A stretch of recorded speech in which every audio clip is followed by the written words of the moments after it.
It was just another Cold War morning in 1953. Dr. Frank Olson, Army scientist, father of three, checked into a New York hotel. By sunrise, he'd fallen 10 floors to his death. Official story? An accident or suicide. Depends which press release you read. But here's the thing. Decades later, the CIA's own declassified files tell a story so warped it makes spy fiction look dull.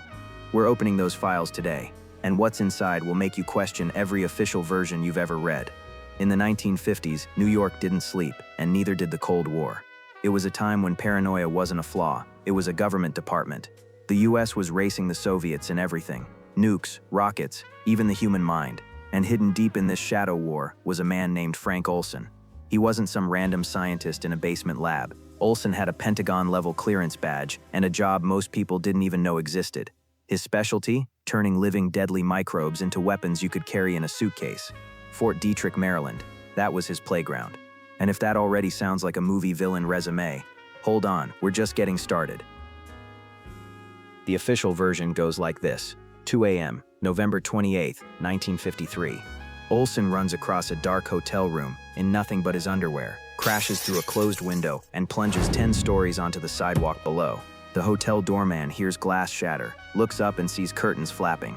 The night manager rushes outside and finds Olson somehow still breathing. He's trying to speak, choking on blood. A minute later, he's gone. Open and shut case, right? Depressed scientist jumps. That's what the police wrote up, but here's the first crack. The hotel manager didn't buy it. The window was closed, the blinds drawn, and Olson had to pass 2 beds in the dark to reach it. Also, there's a strange phone call minutes before. Olson's CIA colleague, who is in the room, Robert Lashbrook, calls a Long Island doctor. "He's gone," Lashbrook says. The doctor replies, "That's too bad." Click. If that's not the kind of bedside manner that sets off alarms, I don't know what is. Olson wasn't just any scientist. During World War II, he was one of the first Army scientists assigned to Fort Detrick's biological warfare labs. He ran field tests spraying bacteria over populated areas to see how vulnerable cities were. Anthrax disguised as shaving cream, a lighter that sprayed poison gas, lipstick that killed instantly. If you're thinking, wasn't all this illegal by then? Yes, the Geneva Protocol banned it in 1925. But in the moral gymnastics of Cold War America, illegal often just meant don't get caught. He was the kind of man who could walk into a room and if he wanted, walk out with a way to kill every person in it, quietly. And yet by 1953, that same man was breaking down. Enter Sidney Gottlieb, the CIA's resident mad scientist. He ran a program called MK Ultra, designed to master mind control, brainwashing, and memory erasure. They dosed people with LSD without warning, hypnotized them, tortured them, even ran tests on entire towns.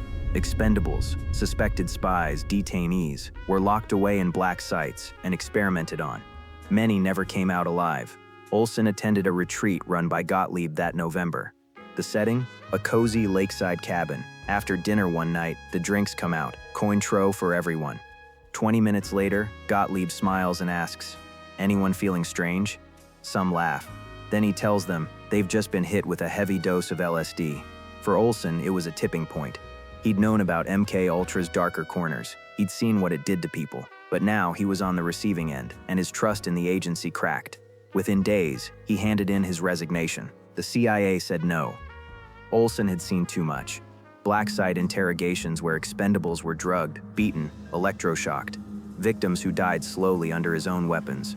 Whispers of US chemical attacks in Korea. He was a man built to follow orders, now facing the weight of what those orders had done. He confided to his wife that he'd made a terrible mistake. The CIA, instead of letting him walk away, decided he needed help. Translation, control the damage. They sent Olson to meet Dr. Harold Abramson in New York, supposedly a psychiatrist, actually an allergist with deep CIA ties. After 2 sessions, Abramson recommended hospitalizing him for rest. Olson agreed. That night, he and Lashbrook checked into the Statler Hotel. He phoned his wife, sounding calmer than he had in weeks. Then by the official account, he went out the window. But the details don't add up. No shards of glass on his body, no cuts from smashing through. And years later, a second autopsy revealed something worse. A blow to the head hard enough to stun or kill before the fall. Another wound to the chest. It looked less like a jump and more like someone throwing out the trash. For 2 decades, the case stayed buried. Then in 1975, the Rockefeller Commission, investigating CIA abuses, confirmed Olson had been dosed without consent. President Ford personally apologized to the family. The CIA paid $750,000 in exchange for no lawsuit. That should have been the end. Except in the 1990s, Olson's sons dug deeper. The second autopsy was a bombshell. They sued the CIA again, but the old settlement blocked them. Even the judge admitted the allegations appeared to be the truth. And then came the paper trail. A 1953 CIA study of assassination, same year Olson died, describes dropping a person from at least 75 feet as effective, causing minimal public disturbance. Weeks after Olson's death, the agency signed a deal with the Justice Department allowing immunity for any crime committed by CIA employees, up to and including murder. The Mossad even cited Olson's death in their own training as a perfectly executed kill. Olson's sons refused to let the story fade. They went public, naming the CIA as their father's killers. They linked his death to the Korean War bioweapons allegations, diseases like cholera and plague suddenly hitting enemy troops. Olson had the clearance and the knowledge to confirm it. If he talked, it would have been a global scandal. And here's the kicker. MK Ultra didn't shut down after Olson's death. It ran for another 20 years, destroying records in 1973. Gottlieb, Lashbrook, and the rest lived out their lives on government pensions. You might think that was the Cold War. Different time. But here's the uncomfortable truth. We only know about Olson because something slipped.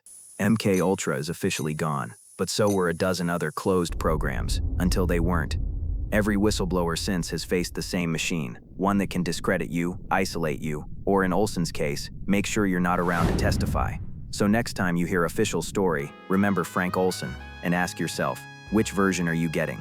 The truth or the press release? Which explanation fits the evidence? Was Olson a broken man who jumped, or the victim of a CIA cleanup job? Drop your take in the comments. And if you've got a theory the files missed, we're listening.